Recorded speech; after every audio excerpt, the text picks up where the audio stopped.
Ang kwentong ito ay hango sa totoong buhay. Mula ito sa isa nating kabayan na itago na lang natin sa pangalang Arnold. Taong 2000, probinsya ng Cebu. Namasukan bilang katiwala si Arnold sa edad na 17 sa isang pamilya sa Cebu. Dahil dayo lamang magmula pa sa Leyte, nakiusap na sa bahay ng amo manuluyan. Wala namang problema. Maayos ang lahat. Aminadong naninibago sa paligid at maraming bagay ang inaaral, lalo na ang pakikisalamuha sa mga kasambahay. May isa silang kasama na masyadong tahimik. Maikli lamang kung sumagot kapag kinakausap. Nagtataka siya sa ugali nito dahil taliwas sa datingan ng itsura. Matikas, brusko, yung tipong hindi babanggain ng kahit sino. Minsan na siyang nagtanong dito pero binaliwala lamang.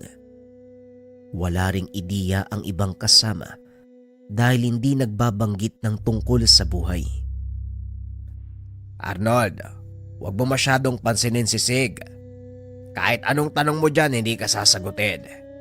Magmula nang dumating yan dito sa mansyon, ilang beses ko lang narinig niyang magsalita eh.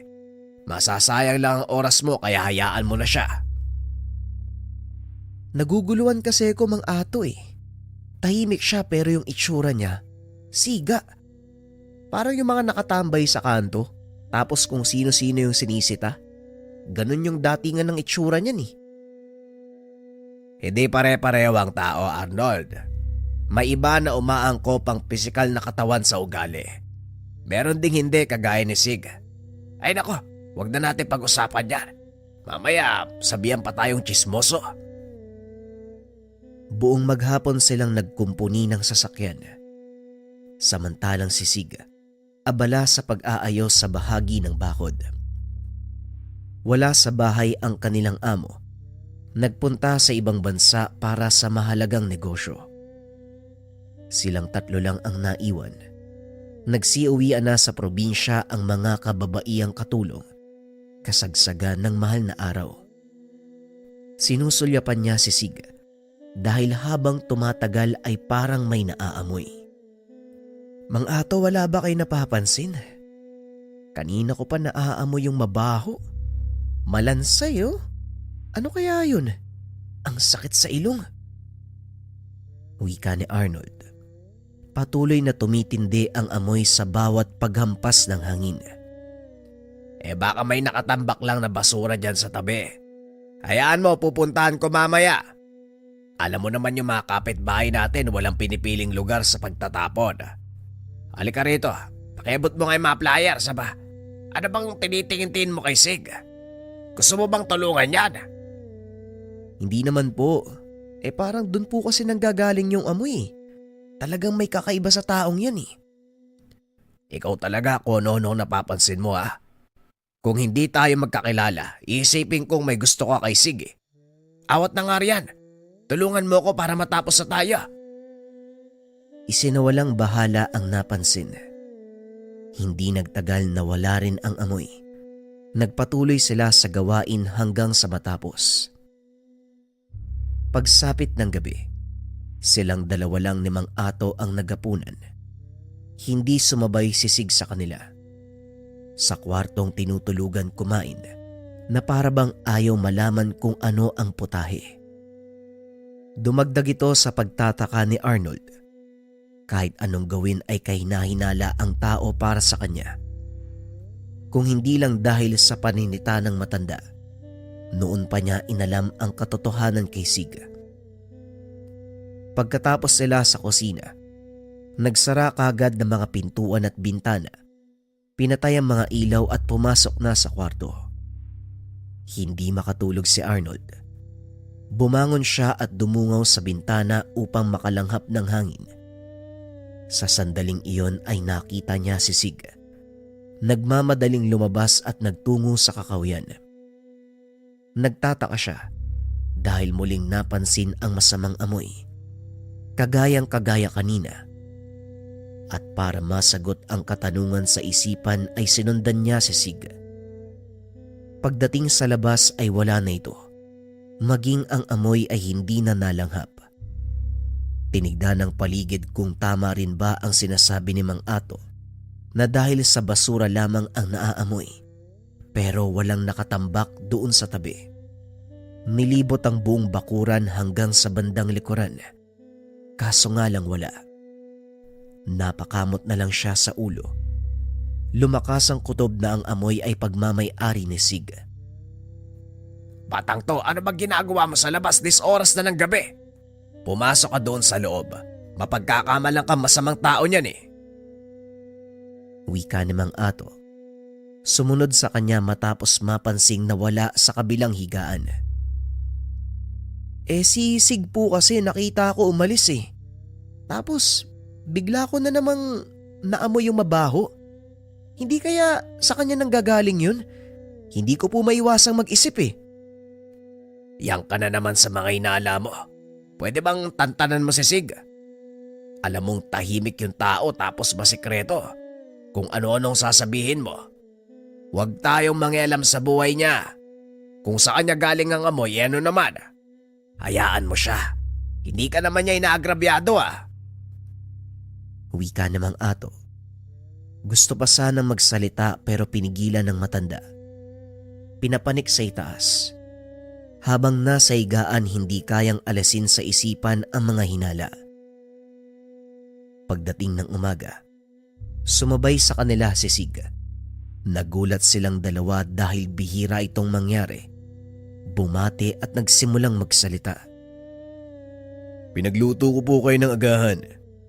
Maaga akong nagising at saka wala ho akong magawa eh. Kain na po. Kayo na lang din ang tumantya sa lasa. Hindi ako marunong magtimpla eh. Wika ni Sig sabay abot sa kanila. Teka, parang himala ata to ah. Kapala, saan ka kumuha ng karne? Walang laman ng imbakan ah. Puro gulay at prutas lang. Ipinagbabawal ng ating amo ang karne dahil sa komplikasyon sa kanilang kalusugan eh. May dumaan po kanina na naglalako. Mura lang yung benta niya kaya bumili ko. At saka, hindi po ba kayo nauumay kakakain ng gulay? Karne naman para maiba. Kung sa bagay may punto ka nga din naman. O siya, tara, kain na, baka lumamig pa yung sabaw. Halos ilang buwan na rin oh. Puro gulay yung kinakain natin. Lantakan natin yung karne ngayon. Naging masaya ang agahan ng tatlo. Nagkagaanan ng kalooban.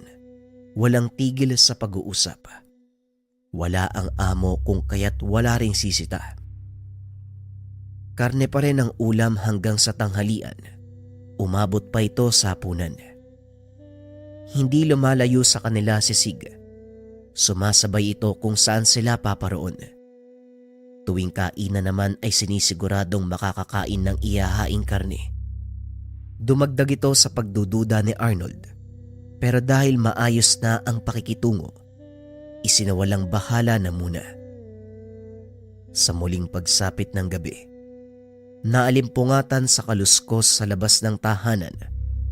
Sumunod ang pagaspasan ng mga pakpak at pag-angil ng mabangis na hayop. Sinilip niya sa bintana. Mula sa nagsisiksikang puno ng saging sa unahan, nakita ang isang nilalang. Dumadaing habang iniinda ang tagiliran. Natutumba na rin ang ilang puno dahil sa pagwawala. Kagad niyang ginising si Mang Ato pero hindi ito nagmumulat. Mahimbing ang pagkakatulog. Binalikan niya ang nilalang pero wala na ito sa lugar. Naglakas loob siyang magmanman sa paligid. Hanggang sa mga sumunod na oras ngunit walang napala. Hindi na ito nagpakita. Itinulog na lamang ang napansin. Inisip na namamalikmata. Kinabukasan nagulat siya nang makita si Sig na paika-ikang naglalakad. Nakahawak sa tagiliran. Nang tanungin, animoy gawa lamang ng pagkahulog nung inakyat ang bubong upang ayusin. Muli siyang naguluhan. dahil wala namang sira ang kahit anong bahagi ng tahanan. Kung hindi sumingit si Mang Ato ay kukumprontay na sana. O ito, ipangpahid mo dyan sa tagiliran mo. Siguradong magkakapasayan. Sabi mo ang lala ng pagkakahulog. Mamayang gabi, pahiran mo para mabilis ang paggaling. Wika ng matanda. Sabay abot ng pamahid na gamot. Umalis din kagad si Sig para asikasuhin ng sarili. Alam ko na ang tingin mong ganyan Ano na naman ang napansin mo kay Sig? Maghinay-hinay ka, baka nakakahalata na yan. Alisto ka mahirap kalabanin yung ganyang kalaking tao. Napatingin siya ng diretso sa matanda. Baka sa mukha nito na parang may alam sa pagkatao ni Sig. Mang Ato, may alam po ba kayo tungkol kay Sig? Napapansin niyo rin po ba'y napapansin ko? Manong, ano? O bakit di ka nagsasalita? Psst, hoy! Huwag kang maingay. Nakakarinig siya. Saka na lamang natin pag-usapan kapag wala sa paligid. Kumuha ka ng walis sa likod. Ligpitin ang mga kalat sa labas. Pakitapon na rin ang mga basura, hindi pwede sisig. Baka lumala ang kondisyon kung pagtatrabahuin pa. Pagdadaylan ni Mang Ato, nang mapansing bumukas ang pintuan ng kwarto ni Sig. Sumunod si Arnold sa mga utos. Hindi na nawala ang takot sa isipan. Pagsapit ng tanghali ay muling nagluto si Sig, pero nagdadalawang isip silang kumain. May ideya na sa katauhan nito. Ayaw nang magpadala sa anumang pakulo. Ayaw niyo po bang kumain? Katulad pa rin yan kahapon. Karne. Inayos ko yung timpla para sumakto sa panlasa nyo. Kain na ho kayo. Siguro hindi na, Sig. Salamat Kakatapos lang namin kumain ni Arnold Lumabas kami kanina para ipatingin sa talyer yung sasakyan ni Bossig. May parte na hindi ko maayos. Inabutan kami ng gutom kaya kumain kami sa karinderya. Ikaw na lang ang kumain. Mamayang gabi na lang tayo magsabay. Pagpapalusot ni Mang Ato, inayos niya ang pagsasalita upang hindi maging masama ang dating kay Sig. Tumango ito at hinayaan sila, pero mababa ka sa kanyang muka na para bang naiinis. Nagmamadaling nagligpit at saka lumabas. Mang Ato, sabihin niyo nga po sa akin, ano po ba yung nalalaman niyo kay Sig? Matagal niyo na po bang napapansin? Yung karne na pinapakain sa atin, anong karne yun? Nung una, duda ako dahil naaamoy ko na. Pero nawala rin kalaunan Natigil ang aking hinala. May ginamit yata siya. Kagabi, nakita akong nagbago ng anyo. Sigurado na yan. Bago mo pa ako gisingin, alam ko na. Bumangon ako para magbanyo. Napansin ko ang ingay sa labas. Siya ang naroon. Kitang-kita ako kung paanong nagpalit ng anyo si Sig. Kaya pinapakiusapan kita, Arnold. Maging maingat ka. Lalo na sa pagmamanman at pagsasalita. Kaunting pagkakamali lang pwede kang mapahamak. Delikado si Sig. Hindi siya ordinaryong tao kagaya natin. Nagkakaintindihan ba tayo? At tungkol sa karne nung nakaraan, huwag kang mag-alala. Karne yon ng baka. Marahang tumango si Arnold. Nawala ang takot nang malaman kung saan nagmula ang karne. Magmula ng araw na yon ay alerto na ang dalawa. Napapansin ni Arnold kay Mang Ato. Palagi na itong nagdarasal oras-oras. Bumibigkas ng mga kataga na hindi pa niya naririnig kailanman. Hinahasa din ang maikling punyal. Pati na rin ang puting bato na nakalawit doon sa kwintas. Inihanda ito ng matanda na para bang susuong sa isang laban. Mang Ato, ano po ba yung ginagawa nyo? Ano tong punyal? Tapos meron ka pang kwintas. Nagsasalita pa kayo ng kung ano-ano para kayong sinasaniban. Ipapaliwanag ko kaya makinig ka. Masyado ka maraming tanong. Maiwaga ang patalim na ito. Nakakapatay ng masamang elemento kabilang na ang aswang. Itong palawit ay hindi ordinaryong bato. Bato omo na isang mutya. At yung mga binibigkas ko ay orasyon. Gamit ito ng isang antingero na mamamatay aswang. Ano, nakuha mo ba? Huwag na maraming tanong ha. Nahirapan ako magpaliwanag eh. Namangha si Arnold sa nalaman. Hindi maiwasang mapangiti dahil may naalala. Kung ganun, kagaya ka pala ni Mang Nesyong dun sa amin. Antingero siya. Kapag nakakakita sila ni Papa ng aswang, siya kagad yung tinatawag para tugisin eh. Ang galing niya. Siguro kayo din po ano? Abay oo naman. Kung hindi mo na itatanong, panunugis ng aswang ang aking inaatubag bago pa mapadpad dito sa mansyon. Gabi-gabi ako nakikiramdam. Bawat nilalang na may masamang tangka pinapatos ko yan. Walang umuobra sa bisa ng aking tangan. Idagdag mo pa ang galing ko. Ay sus, ako pa. Wika ng matanda. Nagtawanan pa sila dahil sa pagbibiro. Lingid sa kalaman nakikinig si Sig sa kabilang kwarto. Matagal lang nang mapansin ni Mang Ato ang kakaibang bakas sa hangin. Kagad niyang pinatahimik si Arnold. Sa tingin ko nahuli tayo. Ang daldal mo kasi. Ang ingay ng dila mo. Nadala tuloy ako. Wika namang Arnold. Sasagot pa sana si Arnold. Pinigilan siya ni Mang Ato dahil lumabas si Sig. Dumiretso ito sa baba at lumabas. Nakatunog si Mang Ato sa kilos kaya muling nagbigay babala. Siguradong alam niya na, Arnold.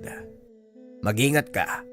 Kung pwede, wag na wag kang lalayo sa akin para maipagtanggol kung sakaling maisipan niyang umatake. Mainit na ang ulo ni Sig. Ilang sandali na lang hindi na yan makakapagpigil. Tumango na lamang si Arnold. Pagkatapos ng hapong iyon hindi umuwi si Sig. Nagtataka si Mang Ato kung nasaan ito. Nag-aalala sa posibleng mangyari lalo na kung nang bibiktima. Batid niyang wala ni isang manunugis sa lugar kaya malayang makakagalaw ang mga nilalang. Patuloy silang nag-antay. Dumating naman kinagabihan pero malaki ang pinagbago. Umiiwas, hindi tumitingin. Muling nagkulong sa kwarto. Nagpatuloy ang ganitong sitwasyon. Naglakas loob ang matanda na alamin ang nangyayari. Paglapit pa lamang sa pintuan ng kwarto, naramdaman niya ang pag-init ng tangan. Sig, hindi ka ba lalabas riyan? Nakahanda na ang mesa, sabay na tayong kumain. Halika na, masamang pinag-aantay ang pagkain. Napabuntong hininga si Mang Ato pagkatapos magsalita. Bumigat ang pakiramdam. Kalat na kalat sa hangin ang alinsangan. Kagad inayos ang sarili nang bumukas ang pintuan. Mga Ato, mauna na po kayo. Susunod ako mamaya. O sige, magmadali ka ha. Kanina pa nakahanda mga pagkain. Nakakayang pagantay ng grasya. Tumango lang si Sig. Nagpatuloy na si Mang Ato sa kusina. Dali-daling hinanda ang mangkok na paglalagyan ng sabaw. Ilang sandali pa nagsalo-salo na ang tatlo. Ito, nilagang manok na merong malunggay at papaya. Hinaluan ko rin ng tanglad para may amoy, pampagana ng kain. Ito ang sayo, Arnold. Pakiabot nga ng mangkok mo, Sig. Ako na lang po, Mang Ato. Maupo na po kayo. Ako na magsasandok sa akin. Naging tahimik ang sumunod na sandali. Napansin ng dalawa. May pagdadalawang isip si Sig na sumubo. Hindi sila nagpalata. Bagkus ay nagpatuloy sa pagkain upang makumbinse na wala itong hinalo sa pagkain. Ang sarap talaga kapag ganitong ulam. Oh, sakto umulan no? Pambihira. Ang daling magbago ng langit. Kanina ang init-init, ngayon umuulan na. Humigo pa kayo ng sabaw. para makasabay sa sama ng panahon. Lumalamig na rin ang hangin ah. Aba, saktong-saktong luto. Wika ni Mang Ato. Patuloy siyang nagsandok ng sabaw sa bawat mangkok. Habang tumatagal na kumbinsi nila si Sig. Ganadong-ganado sa paghigop. Hanggang sa ilang mangkok ang naubos. Hindi pa nakontento kaso wala ng laman ng kaldero. Ay nako, bakit hindi mo sinabi? Paborito mo pala ang ganitong putahe. Ay sana dinamihan ko. Mura ang bentahan ng manok ni Mang Tasyo kanina. Kung nagsalita ka kaagad, yung malaking kaldero sana yung paglulutuan ko. Ay hindi na Manong. Sa susunod na lang. Ngayon lang kasi ako nakatikim ng ganitong luto eh. Masarap pala. Tamang-tama sa panglasa. Damihan niyo po sa susunod ha. Napangiti si Mang Ato nang makitang umepekto sa binata ang inilagay sa pagkain. Isang uri ng tangkay na inihalo sa sabaw, ipinasok sa laman ng manok. Mataas na uri ng ritual ang ginawa ni Mang Ato para sa gamit na ito. Mataas na uri ng sabulag kung saan dahan-dahang higupin ang lakas ng kung anong nilalang. Ilang sandali pa ang lumipas. Unti-unting nawala ng lakas si Sig. Tuluyang nawala ng malay. Manong, eto po ba yung sinasabi niyong pamamaraan niyo sa pagtugis sa mga aswang? Ang galing nga, patay na ba yan? Hindi pa. Pansamantalang mawawala ng malay. Mga ilang oras. Kaya kung gusto mong mapigilan ang pagiging halimaw niyan, tulungan mo ko. Dali natin sa kwarto niya, bilisan mo. Ibinalik nila sa silid si Sig. Iginapos sa higaan upang maiwasan ang pagwawala sa sandaling magising na ito. Nag-orasyon na si Mang Ato. Sinunod naman ni Arnold ang bawat utos nito. Umupo sila sa gilid. Binantayan ang walang malay.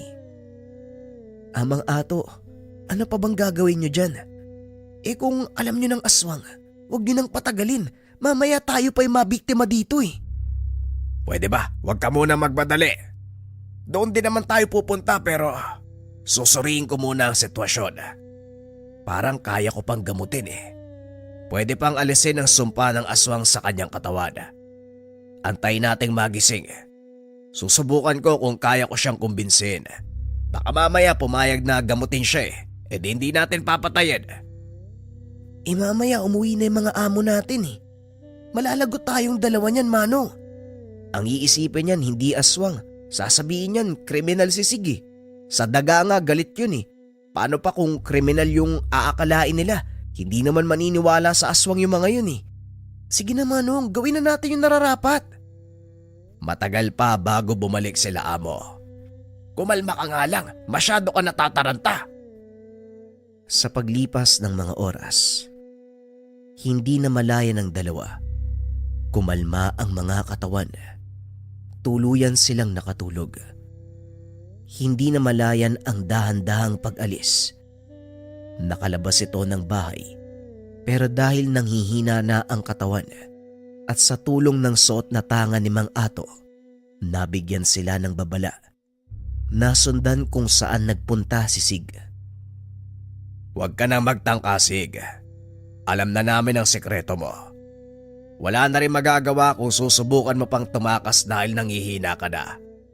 Kumalat na sa buong katawan mo ang ginawa kong pangontra. Huwag kang mag-alala, hindi ka naman mamamatay kaagad. Unti-unti kang manghihina hanggang sa mawawala ng buhay kung hindi ka makikipagtulungan sa akin. Matanda ka.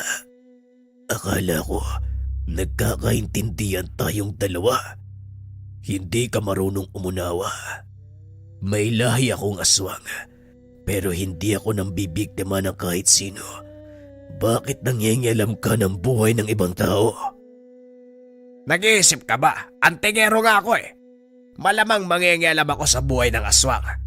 Alangan naman antayin ko namang biktima ka pa. Kami ang una mong bibiktimahin. Pakawalan mo ko. Hayaan mo ko. Aalis na ako sa lugar na ito, pangako. Hindi kita pwedeng pakawalan sa ganyang kalagayan. Walang halimaw na marunong tumupad sa usapan. Kung gusto mong makaligtas, gumawa ka ng paraan para makalaya sa sumpa. Sid, handa kitang tulungan. Yun ay kung papayag ka. Matagal bago sumagot si Sig. Nadismaya si Mang Ato sa mga sinabi nito. Gagamutin o papatayin. Hindi mo ko maiisa ang tanda. Narinig ko na yan noon sa isang antingero na tumugis sa akin. Kaya hindi na ako maluloko ng ganyan. Muntik na ako mamatay sa kanya. Maswerte lang dahil nakatakas. Aba, ayos din to ah. Ikaw na nga tong tutulungan. Ikaw pa ang may ganang magalit. Bueno, kung yan ang gusto mo, walang problema. Hindi kita pwedeng hayaan na magpagala-gala sa lugar. Dahil siguradong oras na lang ang aantayin. Mambibiktima ka na ng paulit-ulit. O sige, tanda. Tignan natin kung hanggang saan ang lakas mo. Ang kapal din ang mukha nito ano? Nakailata ka na nga dyan. May gana ka pang manghamon. Kagad nagpalit ng anyo si Sig. Inatake si Mang Ato. Malaki ang hubog at malapad ang mga pakpak. Pero hindi na nagawang lumipad dahil sa panghihina. Ilang ulit na kalmot ang sinubukan. Kaso nga lang mabagal na ang kilos. Hinayaan nito ni Mang Ato. Iniilagan niya lamang ang atake ng aswang. Napagod ng tumagal. Dahan-dahang bumulagta. Gawa ng epekto ng ginawa ni Mang Ato. Ang isang uri ng tangkay na inihalo doon sa pagkain. Lumalala ito sa paglipas ng sandali. Hindi na makagalaw ang nilalang. Ang sabi ko sa'yo, gagamutin kita. Etong mga aswang na to. Nakakainis ano? Ginamit ko ang pamamaraan nyo kontra sa inyo. Yanggaw, yan ang una nyong ginagawa upang magparami ng lahi. Yan din ang estilo na ginamit ko. Niyanggaw kita pero hindi para lahian. Para sana ibalik sa pagiging normal na tao. Pero hindi ka nakinig. Tatandaan mo to, Sig. Ikaw ang aswang na niyanggaw ng antingero. Ilang sandali pa ang lumipas. Nawalan na ito ng buhay. Binuhat ni Mang Ato ang bangkay ni Sig. Dinala sa loob ng kagubatan. Hindi alam ni Arnold kung ano ang ginawa ng matanda sa bangkay ng aswang. Nasaan na po yung bangkay? Anong ginawa niyo sa kanya? Namayapa na siya ng tuluyan. Kung gusto mo, pwede namang ipagdasal ang kaluluwa. Baka sakaling matanggap pa sa langit. Kumuha ito ng mga kagamitan. Nagtiwala na lamang sa sinabi ng matanda. Sa pagkawala ni Sig, iniligpit nila ang mga gamit. Inalis ang bawat bakas na natira sa kwartong tulugan o kahit saang parte ng bahay. Pagdating ng mga amo, ang sinabi nila ay bumalik na ito ng probinsya. Hindi na nais magtrabaho sa personal na rason. Nakumbinsido naman ang mga amo. Nanatili sa pagitan ng dalawa ang katotohanan. May pagkakataon na gustong ikwento ang katotohanan sa tuwing mababanggit ng amo ang pangalan ni Sig. Pero mas minabuting minahimik dahil aniya ni Mang Ato, hindi lahat ng katotohanan ay dapat pang isiwalat. Habang buhay dinala ni Arnold sa kanyang isipan na merong isang tao, isang uri ng antingero na nangyayanggaw ng aswang. Ang kwentong ito ay hango sa totoong buhay. Mula ito sa isa nating kabayan. Naitago na lang natin sa pangalang Nadia. Walang eksaktong taon. Probinsya ng Antique. Ang kamatayan, ang pinakasiguradong kaganapan sa ating buhay. Walang sino man ang maaaring tumakas mula dito. Wala ring makakapagtakda. Ngunit may ilang taong nabiyayaan ng kakayahan na dayain ang kamatayan. Dayain ang kamatayan? Paano po yun? Kaya ng sinabi ko, may mga taong nabiyayaan ng kakayahan na dayain ang kamatayan. Pwede nilang utusan ng kaluluwa na lisanin ang katawang lupa. O hindi naman kaya habang buhay na manatili dito. Yang ka na naman, Lola eh. Tinatakot nyo na naman ako. Huwag po kayo mag-alala, matutulog po ako mamayang tanghali. At saka mas gusto ko magbunot ng uban nyo kaysa gumala sa labas, no? Hindi kita tinatakot. Totoo ang sinasabi ko sa iyo. Ito ay dahil sa nangyari sa aking ina nung panahong nabubuhay pa siya. Nang mga panong ito, nasa edad 16 pa lang si Nadia. Nagbakasyon sa tahanan ng kanyang nanang salud. Walang pasok sa eskwela dahil magmamahal na araw. Nagpa siya ang dalaga na manatili ng 1 buong linggo sa tahanan ng matanda para makaiwas sa mga gawaing bahay. Lagi nitong naririnig ang kanyang lola. Nagbabahagi ng kwento tungkol sa karanasan noong dalaga pa lamang. Isinilang sa pamilya ng mga manggagamot. Sinasabing ang kanilang mga ninuno, mga babaylang nagmula pa sa bansang Borneo, ang pinakaunang taong nanirahan sa bansa bago pa man tayo sakupin ng mga dayuhan. Simula pagkabata, ito na ang kwentong kinamulatan ng dalaga mula sa kanyang lola salud. At para lubos niyong maunawaan ang lahat, babalik tayo sa nakaraan. Ito ang mga panahong kakasimula pa lang ng pananakop ng mga dayuhan. Ang lahat ng kaganapan ay batay sa kwento ni Lola Nadia at ni Nanang Salud. Bata pa lamang, mulat na ang kaisipan ni Salud sa mga bagay tungkol sa lihim na karunungan. Tinuruan na din ito ng kanyang ina at mga tiyahin sa kanilang pamamaraan ng panggagamot. Tandaan mo, Salud, hindi pangkaraniwan ang pamamaraan natin. Tanging piling tao lang ang nakakagawa ng ganitong uri ng panggagamot. Mula sa ating angkan ang mga taong iyon. Kaya ingatan mo ang anumang matututunan at siguraduhin gagamitin ito sa tamang pamamaraan at lugar. Nang mga panong ito ay 18 taong gulang pa lamang si Salud. Ngunit ang kaalaman niya, maaari nang ipantay sa isang mahusay na manggagamot. Pero Nay, halos lahat yata ng pamamaraan na ituro niyo na sa akin eh. Nasa tamang edad na din ako. Bakit ayaw niyo pa rin akong payagang tumanggap ng pasyente? Hindi 18 ang tamang edad para sa ating mga babaylan, Salud. Oo, kung sa batayan ng panlabas na mundo, nasa tamang gulang ka na. Pero para sa atin hindi pa, kaya mag-antay ka. Dahil ang panahon mismo ang magsasabi kung handa ka na ba o hindi. Walang magawa ang dalaga kung hindi ang sumunod.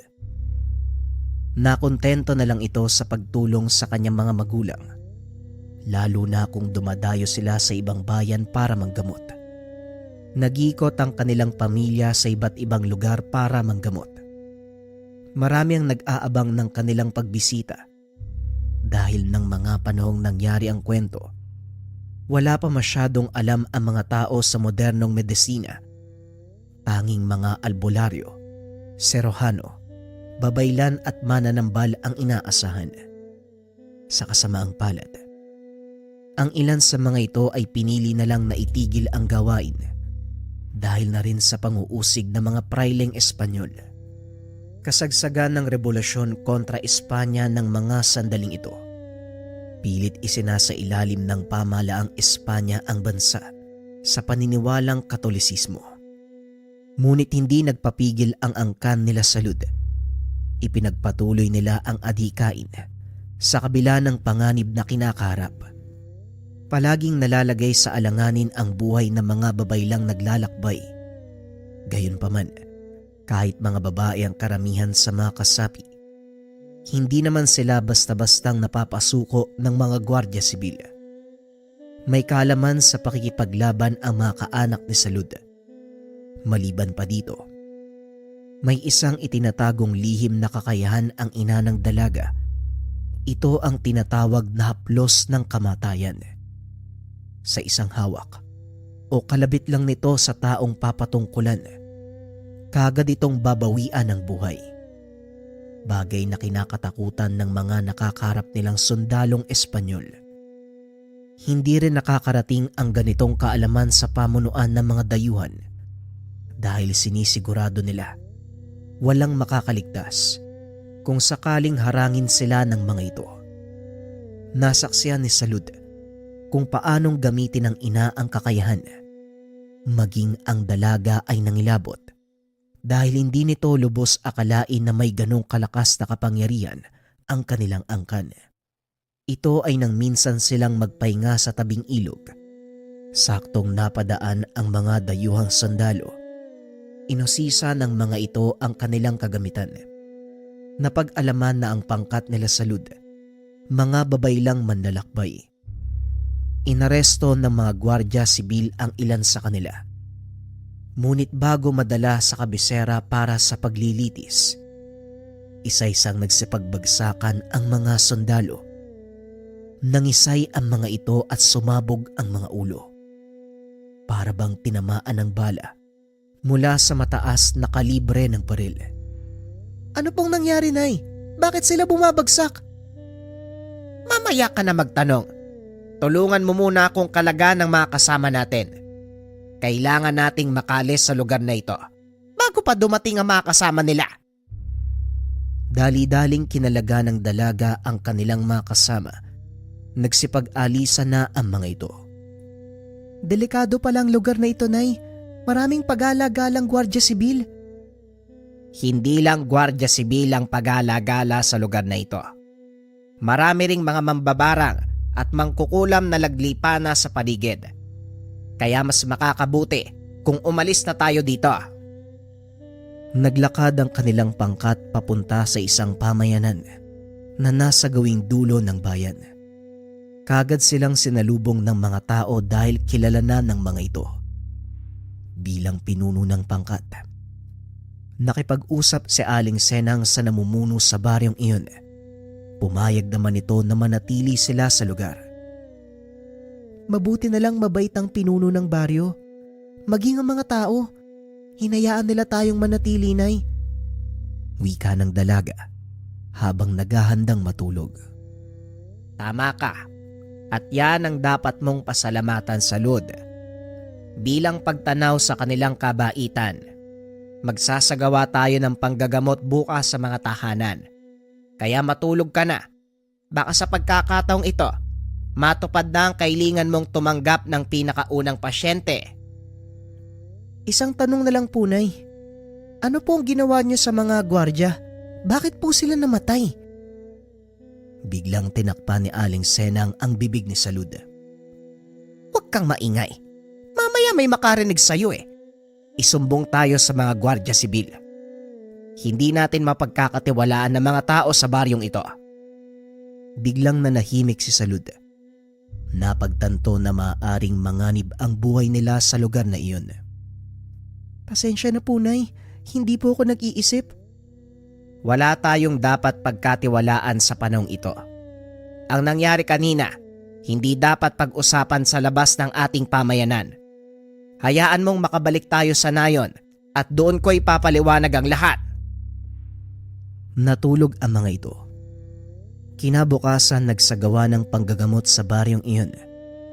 Matapos ang kanilang gawain, nagpa siyang bumalik sa kanilang nayon ang pangkat. Hindi mawala sa isipan ni Salud ang nangyari, kaya kinulit nito ang ina. Nay, siguro naman pwede niyong ikwento sa akin kung anong nangyari sa mga gwardya.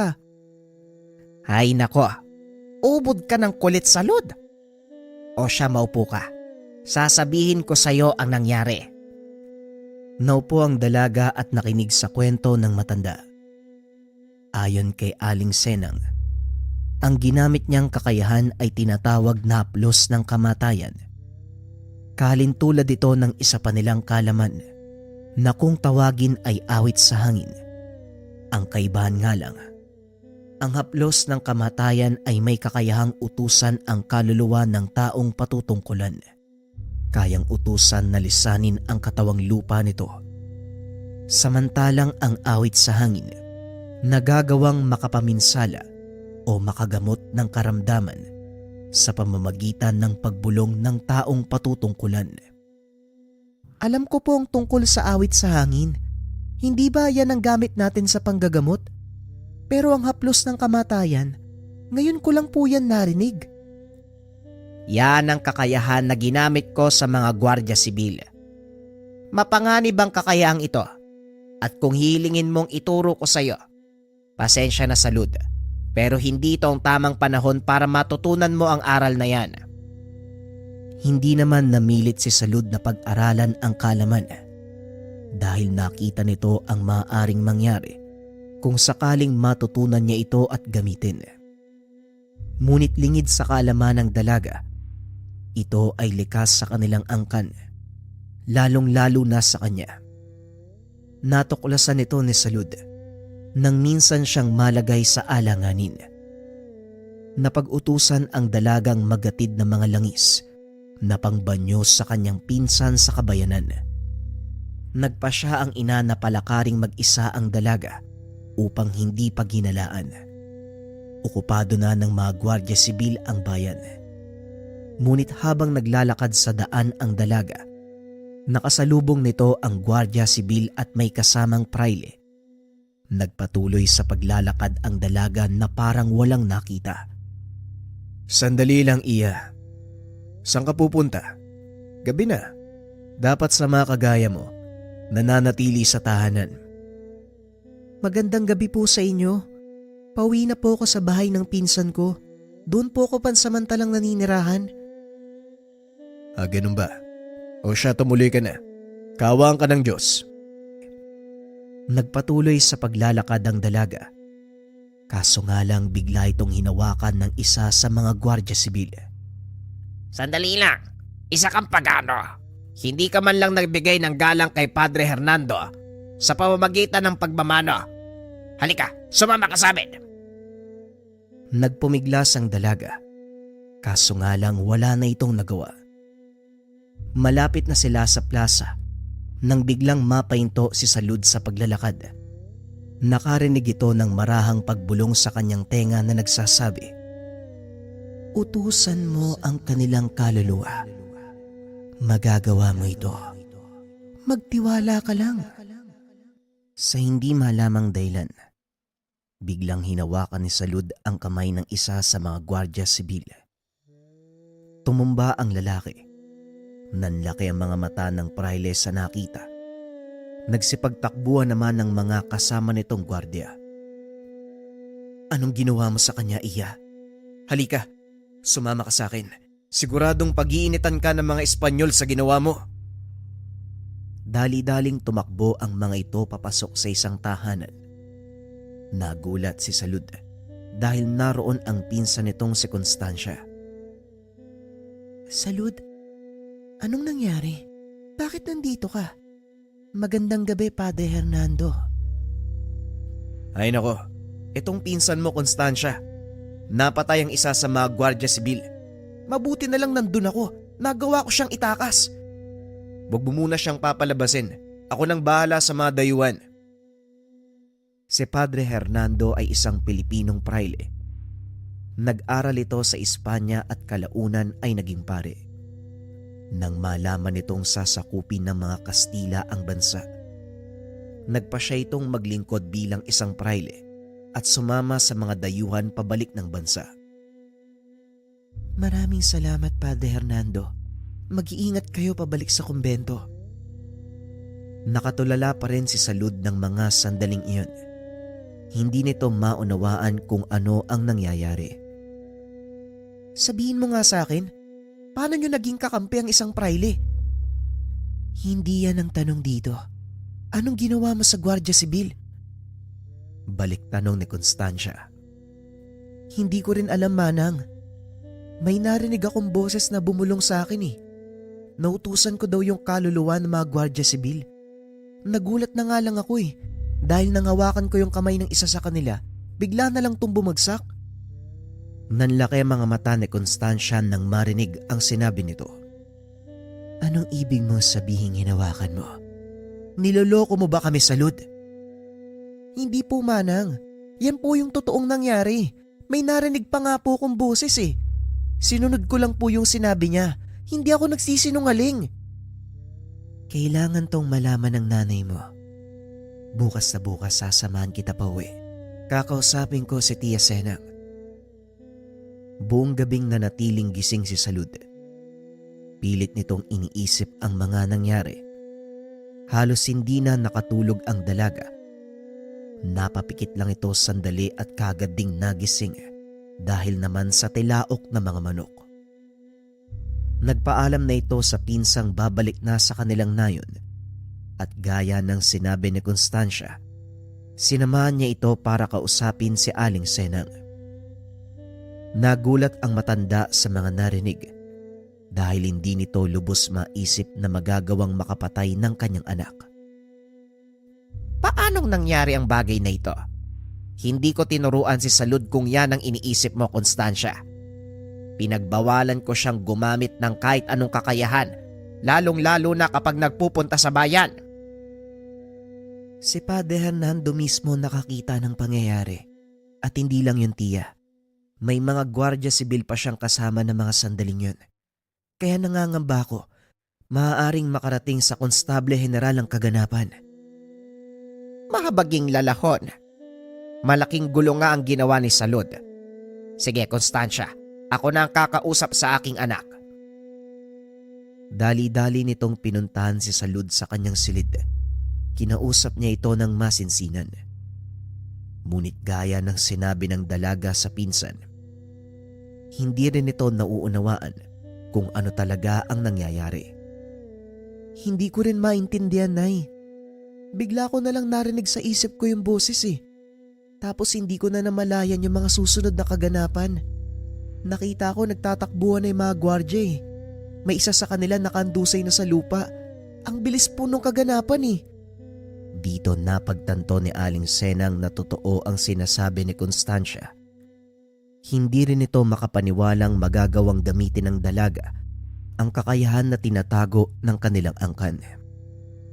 Minabuti ng matanda na wag ipaalam ang totoong dahilan upang manatiling inosente ang dalaga sa pag-aakalang mapipigil pa nila ang paglabas ng kakayahan nito. Ngunit hindi nagtagal. Maging si Aling Senang ay wala nang nagawa. Ito ay nang minsang dumayo sila sa kabilang bayan. Namili ng mga pangangailangan ang mag-ina. Bigla silang pinalibutan ng mga gwardya sibil. Nakatalukbong ng itim na belo ang mga ito. At dahil linggo ng araw na yun, karamihan sa mga mamimili ay galing sa simbahan. Nakikiangkop ang mga babaylan sa kilos ng mga Katoliko noong araw upang makaiwas sa mga mata ng gwardya sibil. Ngunit sadyang mapagbiro ang pagkakataon para kina Aling Senang ng araw na yun. Dahil hindi sinasadyang nilipad ng hangin ang belo ni Salud.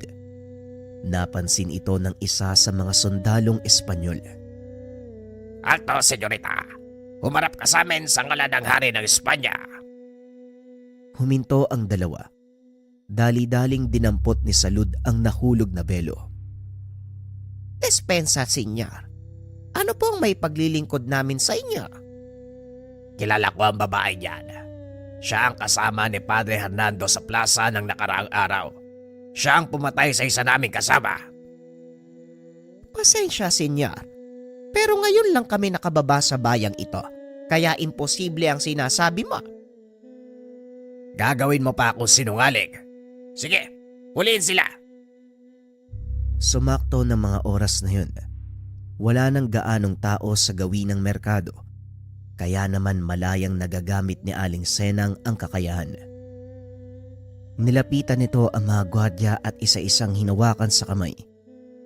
Ngunit hindi napansin ni Aling Senang na nakatutok na sa kanya ang baril ng isa sa mga sundalo.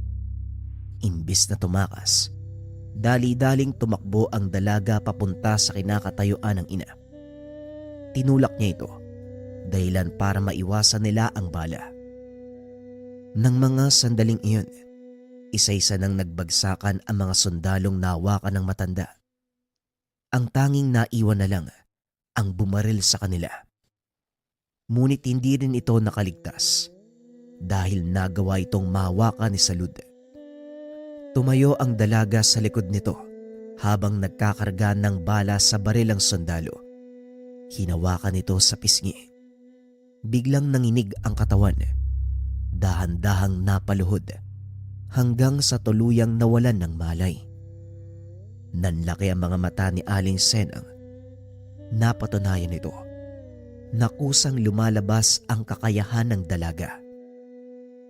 Totoo nga ang sinabi ni Constancia. Nagagamit mo na nga ang kapangyarihan ng ating angkan. Dali-daling umalis ang mga ito sa lugar. Bumalik sa kanilang nayon.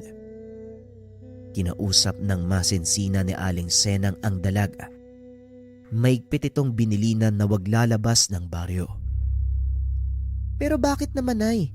Kaya ko namang pigilan ng sarili ko ah. Mas makakabuti kung dumito ka muna. Hindi natin alam kung ano ang susunod na mangyayari. Ngayon pa lang lumalabas ang kakayahan mo. At kahit ano pa man ang sabihin mo, Salud, hindi ako naniniwalang kaya mo itong pigilan. Nay, ang nangyari kanina, kusa kong ginawa yun eh. Kung inakala mong nakarinig ako ng boses uli, mali po kayo. Kumilos po ako ng akma sa sitwasyon. Tama na, Salud. Yon ang huli mong paggamit ng kapangyarihan ng ating angkan. Bukas sa bukas dadaling kita kay Nanang Emilia para tuluyang ikulong ang kakayahan na yan sa loob ng katawan mo. Pero bakit naman po, Nay? Hindi ba maganda yun? Nagagamit ko ang kapangyarihan para ipagtanggol ang ating kasamahan, lalong-lalo na naglalakbay tayo. Walang maganda sa isang sumpa, Salud. Ang kakayahang ito, isang sumpa sa ating angkan. Hindi mo ba nahahalata? Puro kababaian lang sa ating nayon ang may kakayahang manggamot. Biglang huminahon ng dalaga. Dahil ng mga oras na yun, doon lang pumasok sa kanyang isipan ang katanungan kung bakit puro mga babae lang ang may kakayahang manggamot. Bakit nga ba, Nay? Bakit mga babae lang ang nabiyayaan ng kapangyarihang manggamot? Napapanahon na nga siguro upang malaman mo ang katotohanan tungkol sa angkan natin. Makinig kang mabuti, Salud. Ang pinagmula ng ating pamilya ay mga babay lang sumasamba sa diwata ng kamatayang si Mangguayen. Hindi ba si Mangguayen ay diwata ng kamatayan? Siya din ang tagasunod ng mga kaluluwa papuntang sulad? Tama ang iyong sinabi, Salud. Siya nga ang diwata ng kamatayan. Pero bakit naman siya sinasamba ng mga ninuno natin? Noong unang panahon, bago pa man isilang ang aking ina, napapasailalim tayo ng pamumuno ng isang malupit na dato. Nais nitong palawakin ang kanyang sakop sa pamamagitan ng pakikidigma. At ang mga ninuno natin ang naging paraan upang maisakatuparan ang ambisyon ng datong iyon sa pamamagitan ng paghingi ng tulong kay Mangguayen. Nag-alay ng buhay ang mga nauna sa ating hanay upang dinggin sila ng diwata ng kamatayan. Sa tuwing makikipagdigma ang dato, isa sa mga babaylan ang inaalay sa kanyang dambana at kalaunan, hindi na nasiyahan ng diwata sa mga nangyayari. Ginamit nito ang isa sa anak ng punong babaylan upang matigil ang kaibangan ng dato. Binigyan niya ito ng kapangyarihang patayin ang sukab na pinuno sa pamamagitan ng haplos. Balik tayo sa kasalukuyang panahon. Bakit naman po tinanggap ng ninuno natin yung kapangyarihan?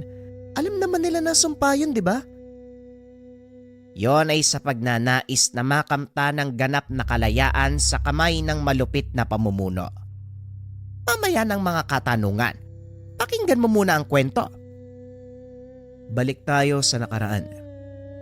Wika pa ni Nanang Senang. Sa pagtagal ng panahon, Ipinasa ang kakayahang iyon sa kanilang angkan sa pag-aakalang isa lang ang maaaring magtangan ng ganong kapangyarihan. Lingid sa kaalaman ng mga ito na bawat isa sa direktang hanay ng kanilang angkan nagtataglay ng ganitong kakayahan. Ito ang isa sa ikinakatakot ko, Salud.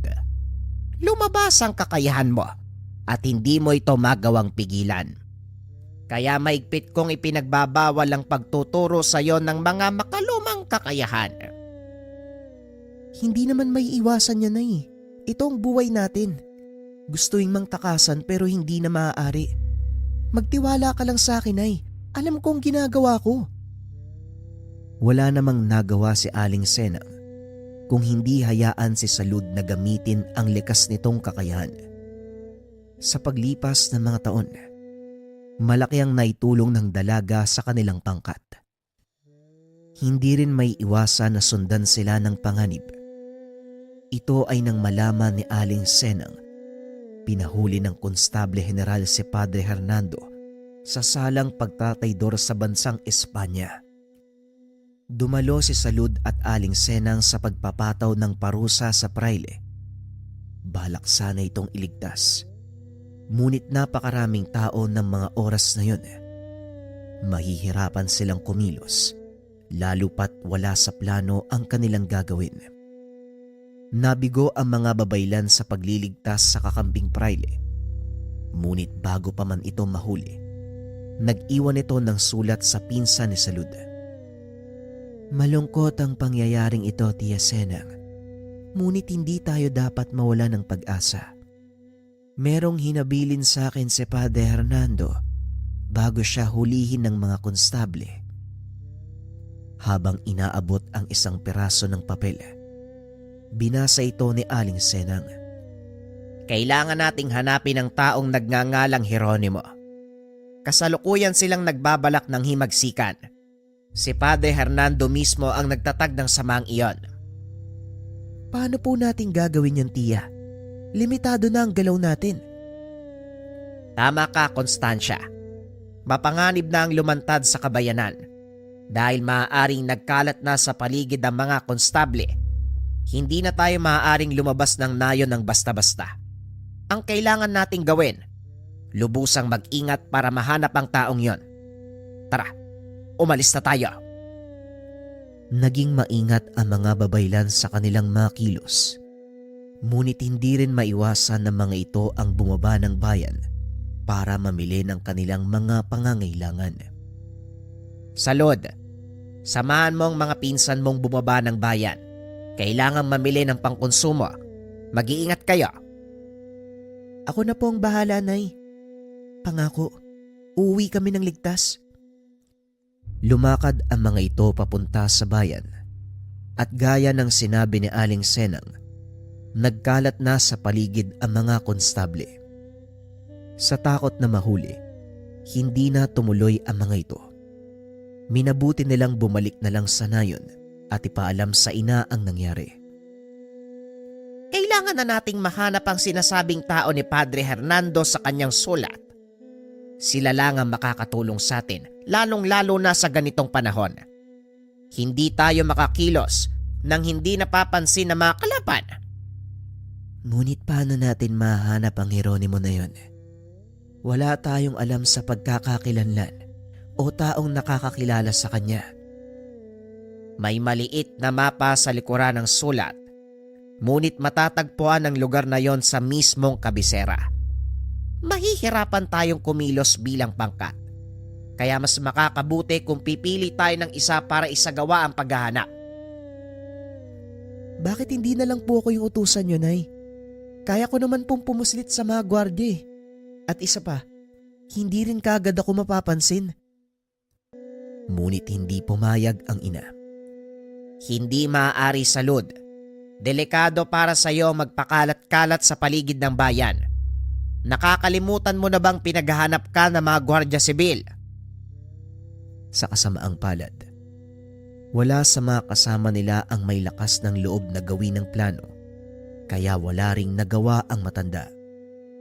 Pangako na'y mag-iingat ako. Gagawin ko lang maayos ang plano natin. Hindi ako gagawa ng anumang ikakapahamak ko. Wala na rin akong pagpipilian, Salud. Kung talagang malakas ang loob mo na gawin ang bagay na ito para sa ating angkan, humayo ka! Nang gabing iyon, bumaba ng bayan si Salud. Marami itong naglakad sa mga eskenita. Nagpalipat-lipat sa gilid ng mga kabayan upang maiwasan ang mga naglilibot na sundalo. Hinanap ni Salud ang sinasabing lugar sa maliit na mapa.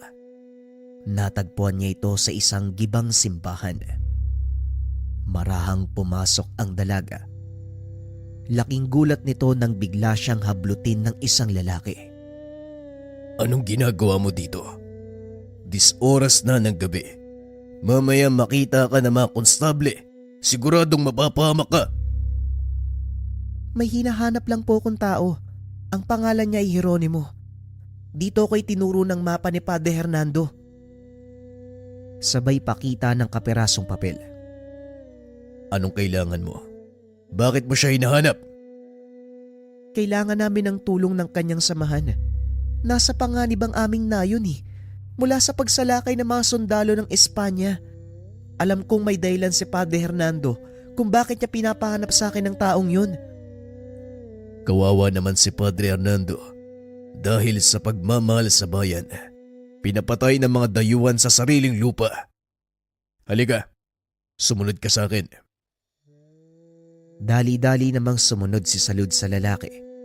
Dinala siya sa likod ng sirang simbahan. Binuksan nito ang maliit na pintuan sa lupa. Teka, anong gagawin natin dito? Magtiwala ka na lang. Hindi ba gusto mong makita si Jeronimo? Naroon siya sa loob at ito ang lihim naming himpilan. Tumuloy naman si Salud. Laking gulat niya nang makita ang napakaraming kalalakian. Nakaupo ang ilan sa sulok. Ang ilan naman ay nagsasanay sa pakikipaglaban samantalang ang iba nagbabasa ng mga aklat. Maligayang pagdating, Supremo. Sino tong kasama mo? Hindi ko pa siya kilala, pero hinahanap niya si Jeronimo. Biglang nagtawanan ang lahat. Dito na nainis si Salud. Hindi gawang biro ang pinagdaanan ko para makapunta lang sa lugar na to. Tapos pagtatawanan niyo ko? Paumanhin binibini. Pero hindi ikaw ang pinagtatawanan namin. Nga pala ako si Atong, ang kanang kamay ni Supremo Jeronimo. Pasensya ka na kung inakala mong pinagtatawanan ka namin. Natutuwa kami dahil ang taong nagdala sa'yo dito, walang iba kung hindi yung hinahanap mo. Napalingon si Salud kay Jeronimo na noon ay nagtatanggal ng sombrero at yumuko. Ako po si Jeronimo, ang inyong lingkod. Ha? Bakit hindi mo sinabi kanina pa? Pasensya na, nag-iingat lang ako. Baka merong nakamasid sa atin at malaman nilang pinagtataguan naming lahat. Bakit hindi ka muna maupo, Binibining? Salud ang pangalan ko. Binibining Salud. Eto, uminom ka muna ng tubig. Salamat Atong ha. Maya-maya ay kumuha ng bangko si Jeronimo. Naupo ito sa harapan ng dalaga. Anong sadya mo sa akin? Nagbuwis ka pa ng buhay sa paghanap at pagpunta dito. Buhay na mga kasama ko nakasalalay sa misyon. Nanganganib kami sa kamay ng mga gwardiya sibil. Lalong-lalo pa, marami na sa kanilang napatay ng aking pangkat. Kung hindi ako nagkakamali, kasapi ka ng mga babaylang sinusuportahan ni Padre Hernando, tama ba? Kaano-ano mo si Constancia? Pinsan ko si Constancia. Kasalukuyang nasa aming nayon. Pakiusap, tulungan niyo kami. Ano naman ang magiging kapalit kung sakali? Wala kaming maibabayad sa inyo eh. Ngunit alam kong kilala niyo ang aming angkan. Alam din namin na nagbabalak kayong mag-aklas laban sa mga Espanyol. Malaki ang maitutulong namin ng aking ina. Pero sa ngayon, kailangan naming ligtas na makaalis sa aming nayon nang hindi namamataan ng mga gwardiya sibil.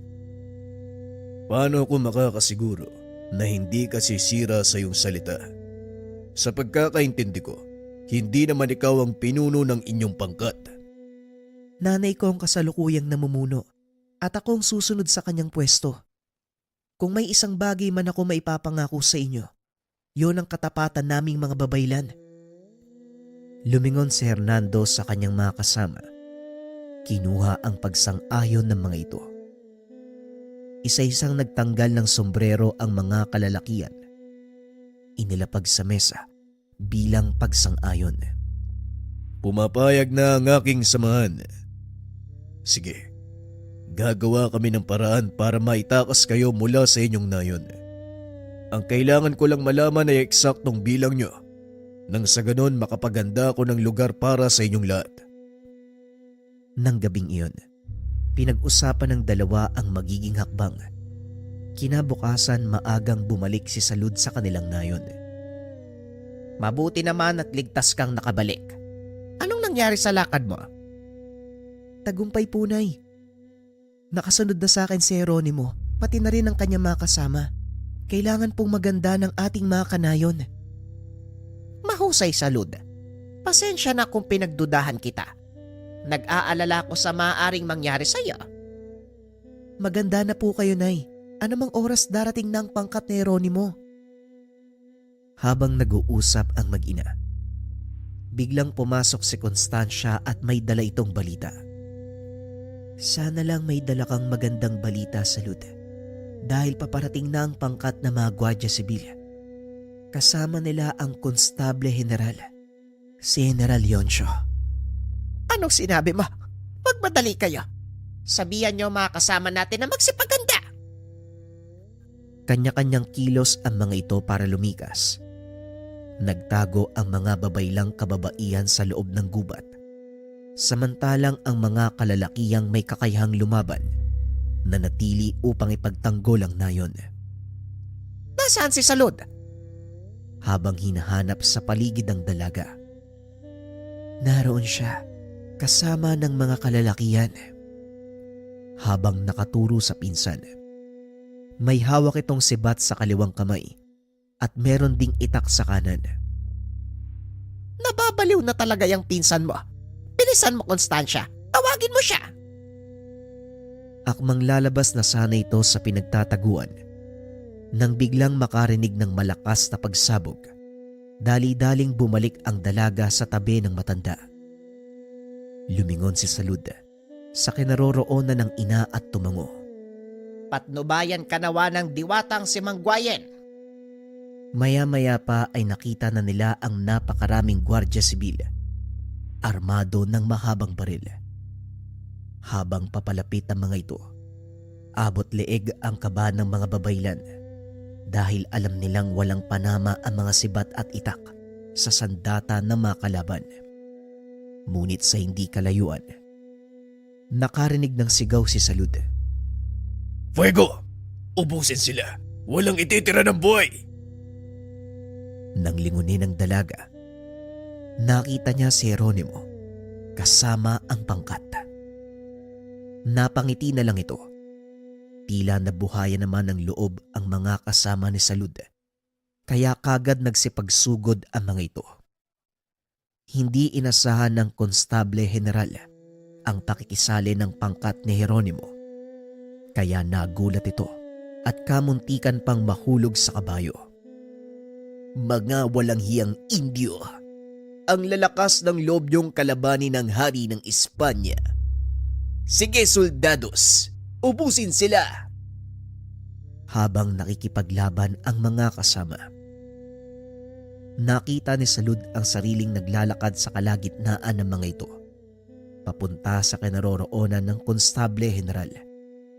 Nang makalapit na, hinawakan ng dalaga ang kabayong sinasakyan, pinaluhod gamit ang kakayahan sa awit sa hangin. Bumaba ng kabayo ang general, inilabas ang kanyang sable. Huwag halto, Indio! Huwag kang lalapit sa akin! Anong problema, Senyor General? Bakit takot na takot ka? Hindi ba't kilala kang matapang at dakila? Lumayo ka sa akin, bruwa! Ramdam ni Salud ang takot sa general, kaya ipinagpatuloy nito ang paglalakad hanggang sa mahawakan na ng dalaga ang ulo ng sable nito. Nagkamali ka ng tribong kinalaban, dayuhan. Hindi mo alam ang maaari kong gawin sa'yo. Magsisilbi kang babala sa mga kagaya mong mapaniil at mapanakop. Sabay hawak sa magkabilang sentido ng general. Tumirik ang mga mata at nanginig ang katawan. Dahan-dahang napaluhod habang sumisigaw. Hindi naman makalapit ang mga tauhan nito sa takot na baka sila ang pagbalingan ng sumpa mula sa dalaga. Maya-maya ay binitawan nito ni Salud. Tumayo ang general. Isa-isang hinawakan ang kanyang mga kawal. Laking gulat ni Jeronimo dahil kusang nagbagsakan ang mga ito. Umatras sa mga kasama ng Ginoo. Pinagmasdan kung paanong maubos ang mga kalaban sa isang hawak lang ni Salud. Por Diyos por Santo, mabagimberin. Anong uri ng kademonyohan ang bumabalot sa iyo, Salud? Nagsigawan ang mga kasama nito. Nanalo sila sa laban. At yun ang naging simula ng himagsikan laban sa mga Espanyol sa Kabisayaan. Lumaganap sa ibang kapuluan ang nangyari. Nagkaroon ng lakas ng loob ang mga Pilipino na lumaban. Kinatakutan sa kanilang probinsya ang pangkat ni Jeronimo dahil na rin sa tulong nila Salud. Ngayong naitaboy na natin ang mga dayuhan sa gawing ito. Ano na ang susunod mong plano? Itutuloy natin ang laban hanggat hindi sila nauubos. Mamatay man ako, alam kong may susunod sa mga yapak ko. Kung ganon, kailangan pangalagaan ka at ingatan. Dahil sa oras na mapatay ka sa laban, mawawala ang moral ng mga kababayan natin. Pinanindigan nito ng Ginoo hanggang sa hindi na malaya ng dalawa. Nahulog na sila sa isa't isa. Nagkaroon ng pamilya at piniling mamuhay ng payapa. Balik tayo sa kasalukuyang panahon. Naging masalimuot ang buhay namin ng tatang Jeronimo mo. Pero hindi yun naging hadlang upang makapamuhay kami ng payapa. Nagpakalayo-layo kaming dalawa. Nanirahan sa isang tagong lugar sa Palawan. Matapos ang pananakop ng mga Kastila, nagbalik din kami dito. Hindi po ba matapos ang Kastila, sumunod naman ang mga Amerikano at Hapon? Sa mga Amerikano, wala kaming naging problema. Ngunit sa mga Hapon, nagsilbi kami bilang mga sundalo. Ako at ang iyong tatang. Pinaliwanag niya ang kaganapan ng panahon ng Hapon. Lalo namang namangha si Nadia. Ang mga susunod na tagpo ay batay sa salaysay ni Nanang Salud ng panahon ng Hapon. Hindi na tayo maaari magtagal sa Kapitolyo dahil bobombay ng mga Hapon ang lugar na yon. Ang mabuti pa, lumikas na tayo sa kabundukan. Doon mas masisiguro ko ang kaligtasan nyo. Nakipag-ugnayan na ako sa ilang kasamaan at tayo lang ang inaantay nila. Kung yan ang sa tingin mong tama, yun ang gagawin natin. Ang mahalaga ang kaligtasan ng ating mga anak. Pagdating sa kabundukan, nakita nitong sugatan ang mga kalalakiang kasapi ng hukbong lumaban sa mga Hapon. Kailangan nila ng tulong. Hayaan mo kung makatulong sa paraang alam ko. Isa akong babaylan, kaya ko silang gamutin. Hindi naman makatanggi si Jeronimo dahil tawag ito ng tungkulin ng may bahay. Nang mga sandaling iyon, unti-unti nang naubos ang kanilang hukbo. Wala na halos gustong sumapi. Kaya nangangamba silang tuluyan ng matalo ang kanilang pangkat. Mukhang wala ng pag-asang manalo pa. Hindi na bumalik ang mga Amerikano. Pagpapatiwakalang pakikipagsagupaan sa mga Hapon. Hindi rin tayo pwedeng tumakas. Wala rin tayong tatakbuhan. Sa malaot madali, matutunto nila ang lugar natin. Bakit ba ang bilis mo mawala ng pag-asa? Nakalimutan mo ba na isa akong babaylan? Pinagpala ni Mang Guay ng aking kamay at paniguradong may magagawa ako.